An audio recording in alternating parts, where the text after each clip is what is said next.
다니엘이 낯선 페르시아 땅에서 3명의 총리 중에 한 명이 됩니다.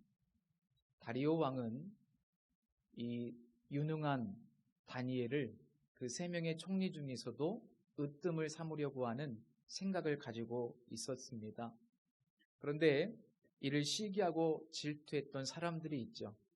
그 당시 페르시아의 수많은 정치인들이 이런 다니엘을 시기하고 질투했고, 급기야 이 다니엘을 제거하기 위해서 왕을 부추겨서 악법을 하나 제정하게 됩니다. 30일 동안 왕 이외에 어떤 신에게나 사람에게 무엇이든지 구하는 자가 있다면 그는 사자굴에 집어 던져 사형에 처한다라는 법이었습니다. 동서고금을 막론하고 어느 지역 어느 나라에서도 이와 같이 정적들을 제거하기 위한 권모 술수가 지금도 계속되고 있습니다. 심지어 예수님도 유다의 정치, 종교 지도자들의 참소로 인해서 그들의 사주를 받은 빌라도 총독에 의해서 로마에 대한 반역죄로 십자가형을 받으시고 죽임을 당하셨습니다. 정치적 감각이 매우 뛰어났던 다니엘은 이 법이 자신을 올가매기 위한 법이라는 것을 알고 있었던 것으로 보입니다. 10절 말씀에 보면 이 조서에 왕의 도장이 찍힌 것을 알고도 라는 말씀이 그것을 증명합니다. 다니엘은 이 악법이 오직 자신을 제거하려는 그런 악법인 것을 깨달았고 대적자들의 음모인 것을 누구보다도 잘 알고 있었지만 말씀해 보면 전에 하던 대로 예루살렘 성전 있는 곳을 향하여 창문을 활짝 열고 하루에 3번씩 기도하는 것을 계속 진행합니다. 이 기도는요, 오직 하나님께만 나의 충성을 바치겠다라고 하는 일종의 상징적이고 신앙적인 행동입니다. 이 10절 말씀에 기록된 전에 하던 대로라는 말씀을 통해서 믿음이 무엇인가를 정의할 수 있다고 생각합니다. 믿음은 여러 내용으로 정의될 수 있지만 오늘 본문 말씀 전에 하던 대로라는 이 표현을 통해서 믿음을 정의해 본다면 믿음은 태도의 일관성이다. 이렇게 정의를 내릴 수 있습니다. 믿음은 태도의 일관성입니다. 물론 그 태도는 하나님을 향한 신앙적인 태도를 의미합니다. 우리가 알고 있는 것처럼 우리의 신앙과 우리의 삶은 일치해야만 합니다. 마치 말과 우리의 행동이 일치해야 되듯이 우리의 신앙과 삶도 하나가 되어야만 합니다. 물론 하나님을 대적하는 이 낯선 땅, 이 타락한 세상에서 우리가 신앙을 가지고 살아간다는 것은 굉장히 어려운 일이죠. 그러나 그럼에도 불구하고 우리는 최선을 다해서 내가 믿는 신앙과 나의 삶을 일치시켜가기 위해서 몸부림쳐야만 합니다. 전에 하던 대로 태도의 일관성이죠. 아주 유명한 일본의 엔도 슈사코라고 하는 작가가 있는데 이분이 쓴 침묵이라는 유명한 책이 있습니다. 이 책에 보면 기치지로라고 하는 아주 재미있는 캐릭터가 등장하고 있는데 이 소설책입니다. 그런데 이 일본에 그 복음이 들어와서 그 복음이 전파되던 그 초창기에 있었던 그런 배경을 가지고 소설을 썼는데 이 기치치로라고 하는 인물은 박해 위협이 가해질 때 목숨을 구하기 위해서 심지어 자기의 가족들이 신앙을 지키면서 죽어가고 있는데도 심지어 자기 교회 성도들이 신앙을 지키면서 죽어가고 있는데도 홀로 예수님을 부인하는 배교를 선택합니다. 근데 한번 그런 선택을 하게 되니까 그 이후에도 그런 신앙적인 위기가 찾아올 때마다 계속해서 똑같은 예수님을 부인하는 그런 선택을 하게 됩니다. 참 변화무쌍합니다. 그러면서 그는 이런 고백을 합니다. 하나님은 자신처럼 용기도 없고 비겁한 사람도 창조하셨다고.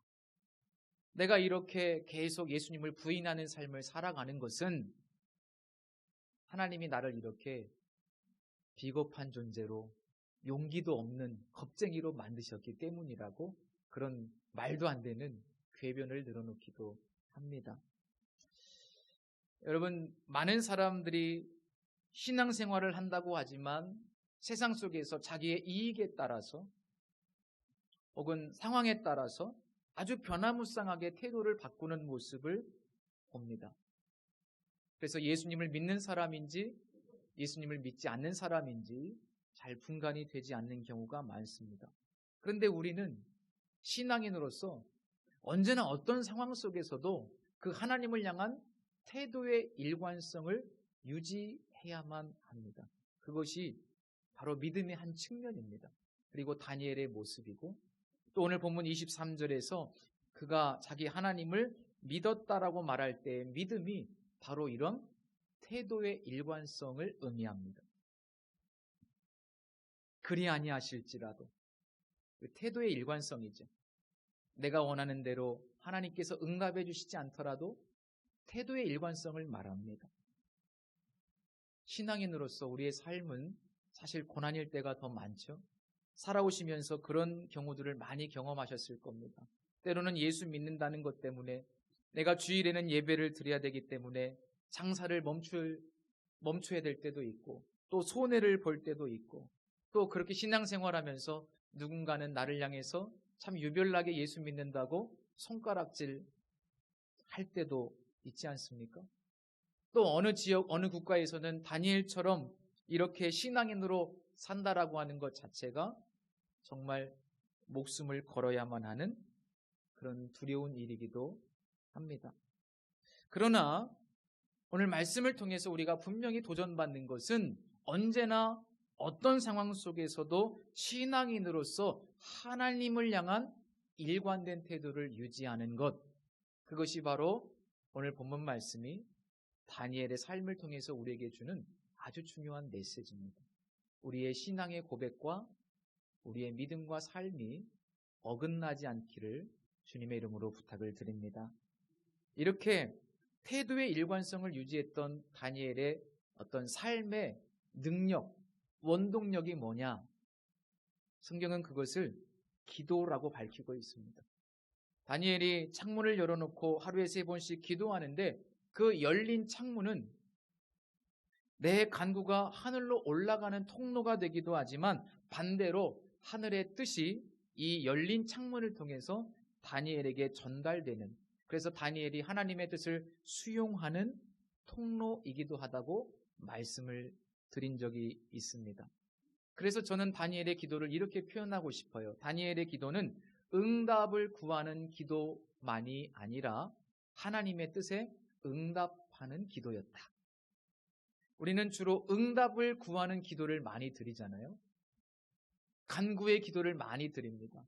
그런데 다니엘은 응답을 구하는 간구의 기도뿐만 아니라 하나님의 뜻이 무엇인지를 분별하고 그 하나님의 뜻을 내가 수용하며 응답하는 기도를 드린 겁니다. 이 응답하는 기도가 굉장히 중요합니다. 이 기도의 균형, 그런 가장 적절한 이 기도의 균형을 이루셨던 분, 우리에게 모델이 되는 기도가 있다면 바로 겟세마네 동산에서 예수님께서 드렸던 기도문일 겁니다. 주님께서 이렇게 기도하셨죠. 아버지께는 모든 것이 가능하오니 이 잔을 내게서 옮기시옵소서. 그러나 나의 원대로 마시옵고 아버지의 원대로 하옵소서. 자, 이 기도의 전반부를 보면 응답을 구하는 기도입니다. 하나님은 전능하신 분이신데 하나님이 원하시면 얼마든지 이 잔을 내게서 옮겨주실 수 있으신 분인데 하나님, 이 잔을 내게서 옮겨주십시오.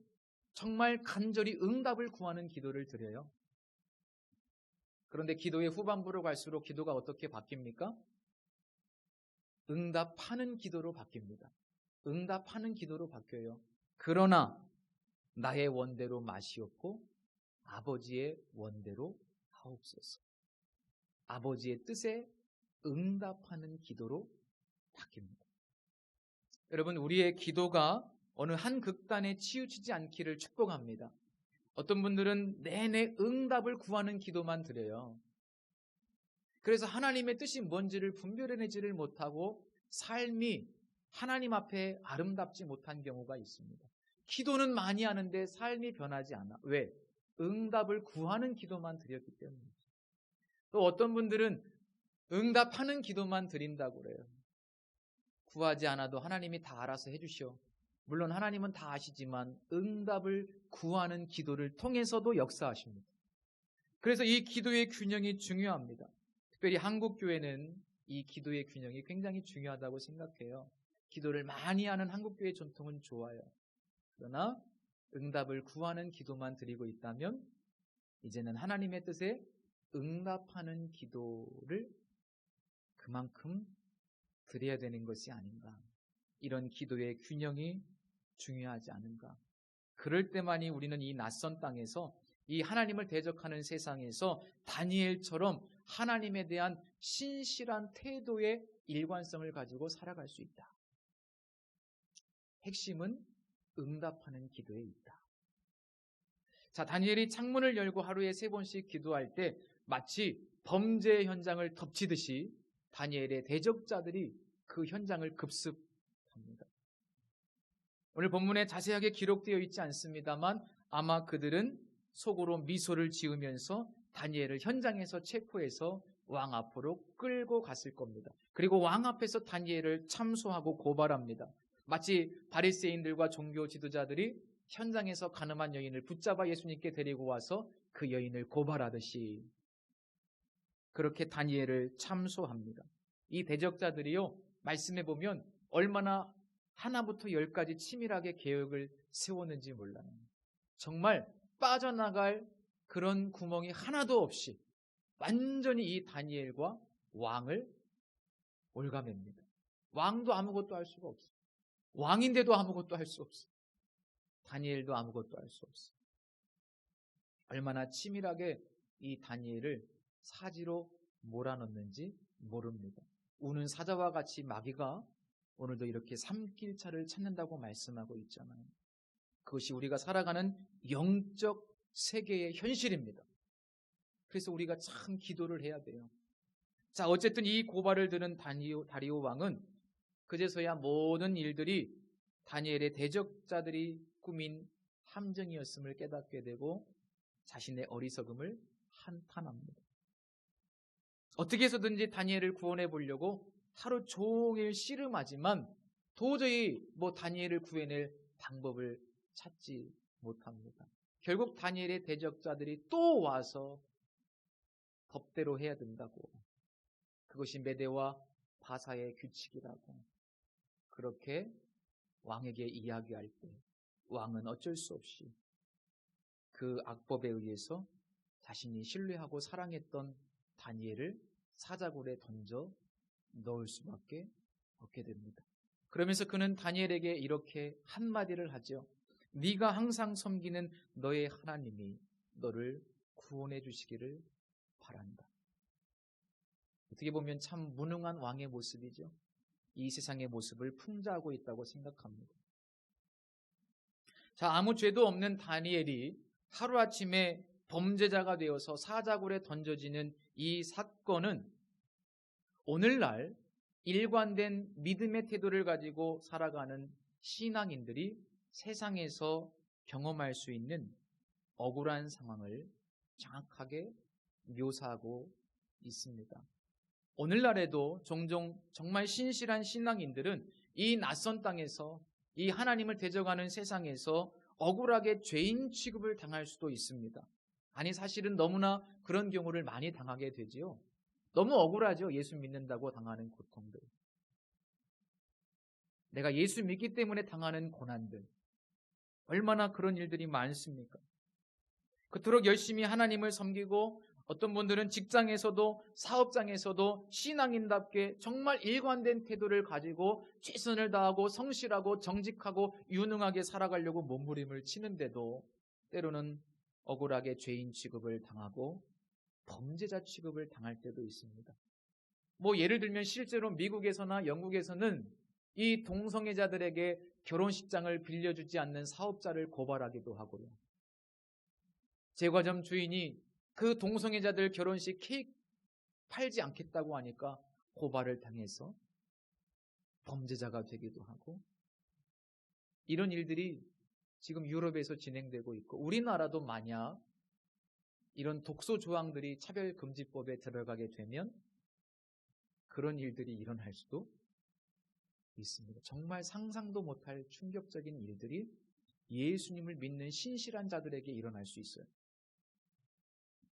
예를 들어 어떤 분이 사업을 한다고 한번 가정해 보십시오. 그 동종업계의 사업자들이 이익을 위해서 우리 함께 담합을 하자, 이렇게 시도하는데 신앙 때문에 어떤 사업가가 나는 그렇게 할 수 없다, 내 신앙 양심이 그것을 허락하지 않는다라고 이야기하면서 홀로 그들과 함께하지 않는 결단을 했을 때 그는 아마도 집단 따돌림을 당할 수도 있고, 아니면 엉뚱하게 고소와 고발을 당할 수도 있고, 아니면 갑자기 세무조사를 받을 수도 있을 겁니다. 그 대적자들로 인해서. 직장 생활하시는 분들 얼마든지 그런 일들이 있을 수 있지 않겠습니까? 예수 믿기 때문에 정말 일관된 태도로 하나님 앞에서 살아가는데, 그런데 세상은 우리를 가만두지 않아요. 그래서 억울한 일이 참 많습니다. 이것이 바로 예수 믿는 사람들의 실존입니다. 다니엘서가 그것을 우리에게 보여주고 있어요. 그래서 신약 성경의 사도 바울은 이렇게 신앙적으로 하나님 앞에 신실한 일관된 태도를 가지고 살아가는 사람들의 실존을 고난이라고 말씀하고 있습니다. 우리 그리스도인의 실존은 고난이라는 거예요. 그리고 반대로 고난이 있다는 것이 바로 우리가 참된 그리스도인의 증거라고 이야기하기도 합니다. 이렇게 충성스러운 다니엘은 하루아침에 범죄자가 되어서 사자굴에 내던져집니다. 이 장면은요, 마치 예수님께서 반역자가 되셔서 십자가에 달려 죽으시고 무덤에 안치된 내용과 굉장히 비슷합니다. 자, 그런데 이렇게 사자굴에 던져진 다니엘에게 어떤 놀라운 반전이 일어납니까? 말씀해 보면 입구가 막히고 거기에 왕의 도장으로 인을 쳤지만 놀랍게도 하나님께서 이 사자굴에 천사들을 보내셔서 사자들의 입을 다 봉해버리시고 다니엘이 조금도 상하지 않도록, 정말 머리털어 하나 상하지 않도록 하나님께서 다니엘을 보호해 주십니다. 하나님께서 다니엘을 보호해 주셨고 다음 날까지 다니엘이 머리털 하나도 상하지 않고 무사했다라고 하는 것이 굉장히 중요한 의미를 가져요. 랍쿠크라고 하는 아주 유명한 고고학자에 의하면 이 고대 근동 지역에서 당시 죄인들이 당연히 죽음이 예견될 수밖에 없는 어떤 형벌을 당하게 되는데, 그런데 그 형벌을 당하면서도 밤이 지나도록 죽지 않고 살아있으면 그 사람은 무죄로 인정을 받게 됩니다. 아니, 이렇게 죽을 수밖에 없는 상황에 죄인을 집어넣는데 그 죄인이 죽지 않고 살아있다. 이거는 기적이잖아요. 그러면 신께서 개입하셨다라고 하는 생각을 가지고 그 죄인은 죄인이 아닐 것이다, 무죄하다라고 판결을 내리고 그 죄인을 사면해 주는 것이 이 당시의 문화였습니다. 그러니까 우리가 성경을 읽을 때 이 문화를 모르면 그냥 하나님이 살려주셨네 이렇게 해석할 수 있지만, 이런 중요한 내용을 알면 단지 하나님께서 살려주셨다 이런 측면이 아니라 다니엘이 하루 동안 살아있다, 다시 사자굴에서 나왔다라고 하는 것은 무엇을 의미할까요? 다니엘은 죄가 없다, 다니엘은 무죄다, 이런 중요한 의미를 갖습니다. 그래서 오늘 본문 22절 말씀에 보면 다니엘이 이렇게 고백하잖아요. 우리 22절 말씀을 다 같이 읽어볼까요?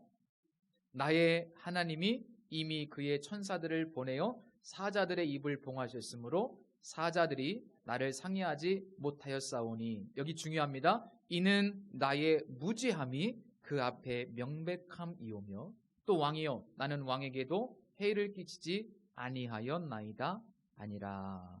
여기서 중요한 표현, 이제 딱 눈에 들어오시죠? 나의 무죄함이 명백하다. 하루 동안에 내가 살아났다 이거예요. 이런 형벌에서 살아나올 수가 없는데 내가 살아났다는 것은 내가 무죄함을 증명하는 것이다. 그리고 왕이시여, 나는 왕에게도 아무런 해를 끼치지 않았고 아무런 죄를 짓지 않았습니다. 나는 죄가 없습니다. 자, 그렇다면 신앙 때문에 지금 범죄자 취급을 받은 거 아닙니까? 죄인 취급을 받은 거 아닙니까? 그리고 사자굴에 던져졌잖아요. 자, 이런 억울한 상황에 처한 다니엘의 그 무죄함을 누가 증명해 주셨어요?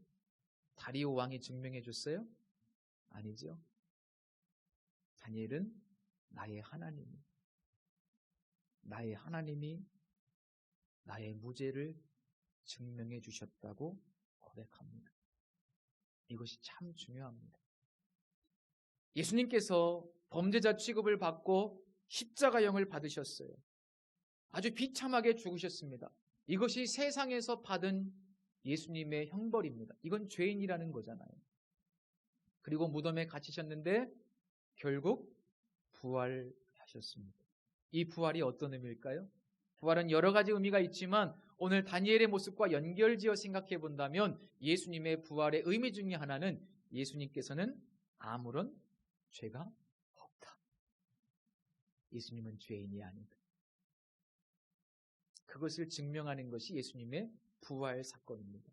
그런데 누가 예수님을 부활시키셨습니까? 하나님 아버지께서 하셨습니다. 즉 하나님께서 하늘의 뜻에 응답하여 기꺼이 십자가의 길을 걸어갔던 예수 그리스도의 억울함과 유죄 판결을 부활을 통해서 완전히 역전시켜 주신 겁니다. 하나님은 역전의 하나님이세요. 자, 다니엘의 억울함을 풀어주시고 무죄를 증명해 주신 하나님께서 또 어떻게 하시는가? 24절 이하의 말씀에 보면 오히려 다니엘을 참소한 자들, 그들의 가족들과 함께 사자굴에 던져지는 장면이 있습니다. 여기서 가족들도 자식들도 함께 던져지는 것은 그 당시에 페르시아의 법이 그랬기 때문입니다. 자, 어쨌든 사자굴에 던져지자마자 어떻게 돼요? 굴바닥에 닿기도 전에 사자들이 곧 그들을 움켜서 그 뼈까지도 부서뜨렸더라. 누가 진짜 죄인인가를 증명합니다. 즉 하나님은 다니엘의 무죄를 증명해 주실 뿐만 아니라 오히려 참소자들을 심판하심으로 다니엘을 신원하여 주신 겁니다. 신원하여 주셨어요.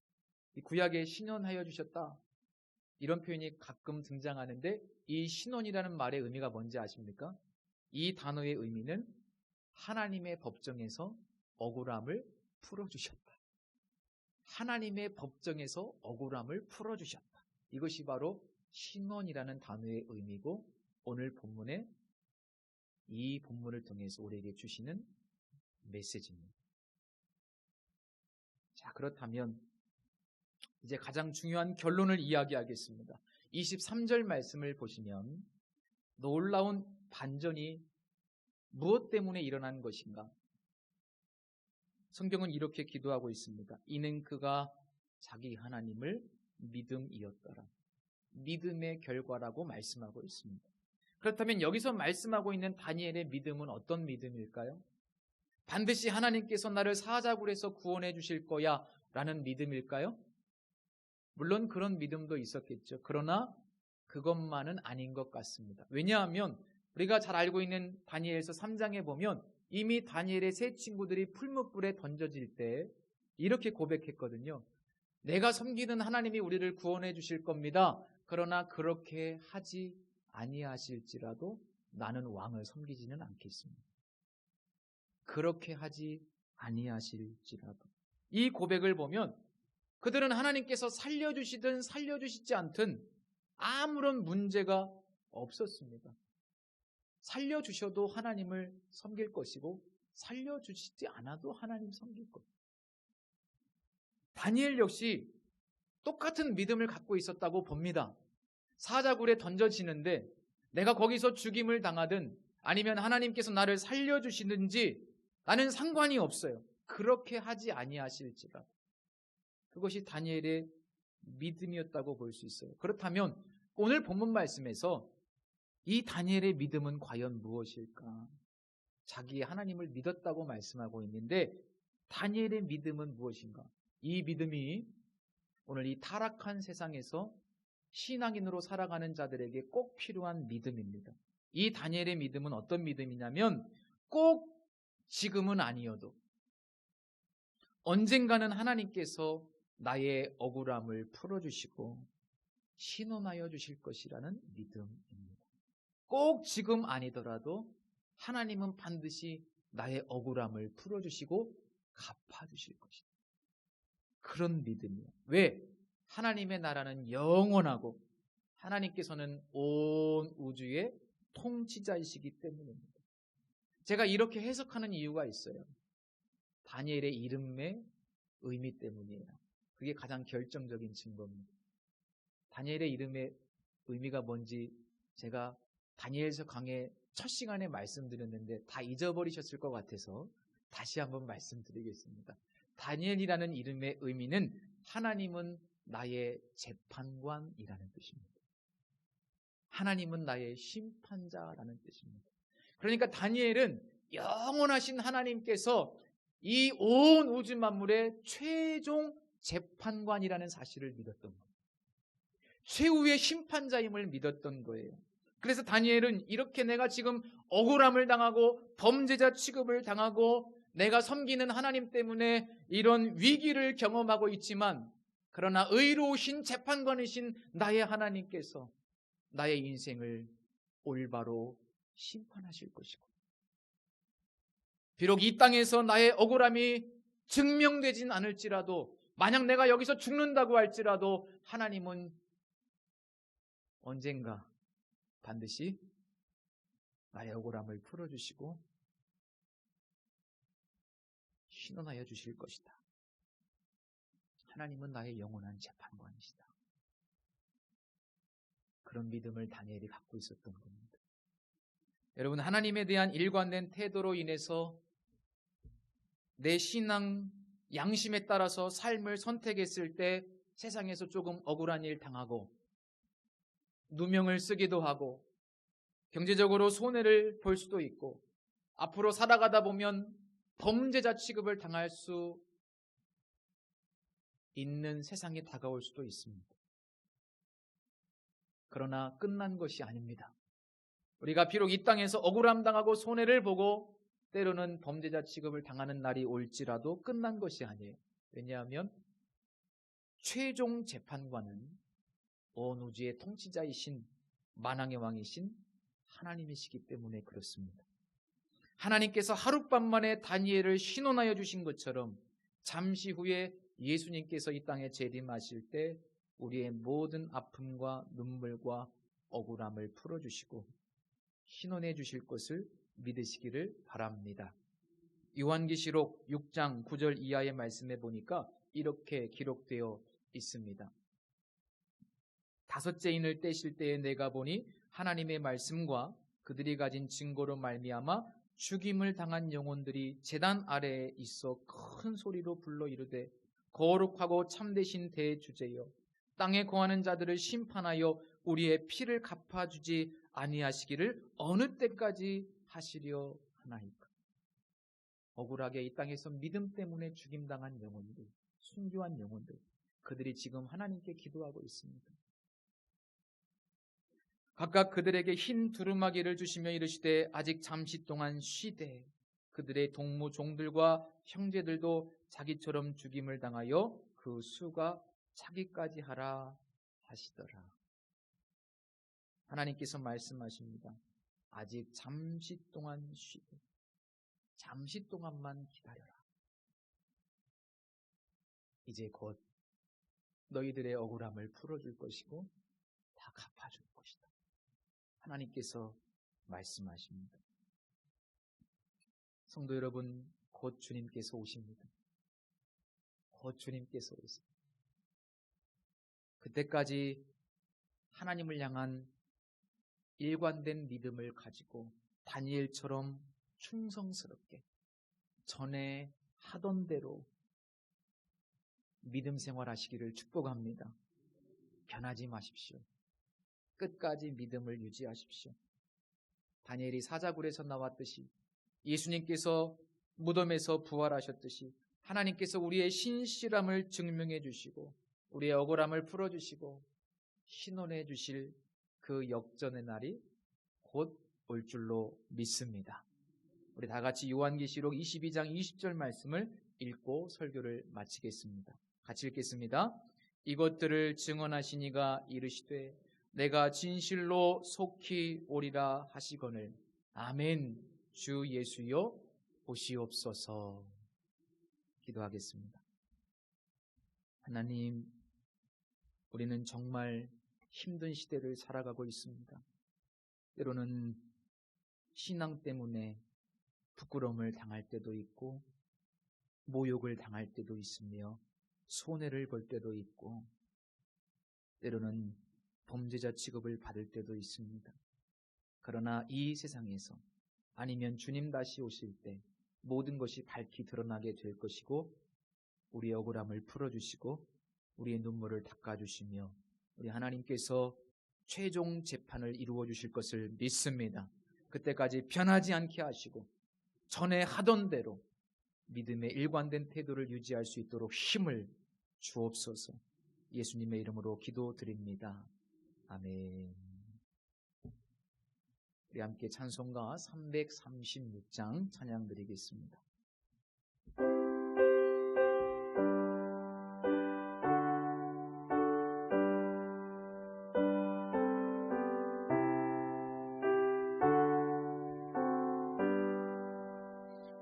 환난과 핍박 중에도 성도는 신앙 지켰네. 이 신앙 생활할 때에 기쁨이 충만하도다. 성도의 신앙 따라서 죽도록 충성하겠네. 옥중에 매인 성도나 양심은 자유 얻었네. 그리도 고난 받으면 죽어도 영광 되도다. 성도의 신앙 따라서 죽도록 충성하겠네. 성도의 신앙 본받아 원수도 사랑하겠네. 인자한 언어 행실로 이 신앙 전파하리라. 성도의 신앙 따라서 죽도록 충성하겠네. 아멘. 하나님 아버지, 한 주간 동안 우리를 지켜주신 것을 감사합니다. 다시 이 전에 와서 예배할 수 있어 감사합니다. 귀한 감사, 은혜를 담아 시간 하나님께 예물을 드린 성도들의 마음과 손길을 받으시옵소서. 물질이 우리의 주인이 아니라 예수 그리스도께서 우리의 주인이심을 고백합니다. 그 고백의 의미를 담아 10의 1조를 드린 손길을 기억하시고 그 중심을 보시고 하나님께서 약속하신 것처럼 그들의 창고가 차고 넘쳐 하나님의 축복을 경험하게 하시고 또 하나님의 축복의 통로로 정말 하나님의 나라를 위해서 물질로 봉사하고 섬기는 귀한 가정이 되게 하시고 또 하나님 감사를 드린 손길이 있습니다. 다니엘이 감사할 수 없는 상황에서도 감사했던 것처럼 우리의 심령에 감사의 영이 충만하게 흐르는 복을 주시고 예수 그리스도 안에서 늘 감사하고 감사할 일들이 계속해서 우리의 삶에 풍성하게 있을 수 있는 복을 주옵소서. 나뿐만 아니라 하나님의 나라와 영광을 위해서 섬긴 구제 예물, 선교 예물, 건축의 예물을 받으시고 하나님 기뻐하시고 하나님의 교회를 세워주시고 이들의 가정도 하나님께서 세워 주옵소서. 우리 권사님들 건강하시고 또 다음 주에도 이 모습 이대로 예배할 수 있도록 한 주간도 마치 다니엘을 지켜주신 것처럼 머리털 하나 상하지 않도록 지켜 주옵소서. 예수님의 이름으로 축복하며 기도드립니다. 아멘.